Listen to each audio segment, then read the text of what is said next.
ప్రభు మన నోటిని ముడితే, మన నోటిని స్వస్థపరిస్తే, మనము కూడా యెషయా వలె ప్రభువా నేనున్నాను అనే మాట చెబుతాం. హల్లెలూయా. యెషయా పెదవులు అపవిత్రమైపోయినాయని బైబిల్లో రాయబడింది. ప్రభువా నేను అపవిత్రమైన పెదవులు కలిగిన వాడిని, అపవిత్రమైన మనుషుల మధ్య నేను సంచరిస్తున్నానయ్యా.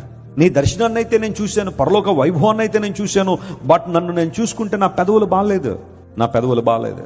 భౌతికంగా పెదవులు మంచిగా ఉండొచ్చేమో కొంతమందికి, కానీ ఆ పెదవుల్లోంచి వచ్చే మాటలు సరిగా లేకపోతే కొంతమంది ఇతరులు బాధిస్తూ ఉంటారు. తమ నోటిని కొంతమంది వరదీసిన కత్తుల్లో వాడతారట.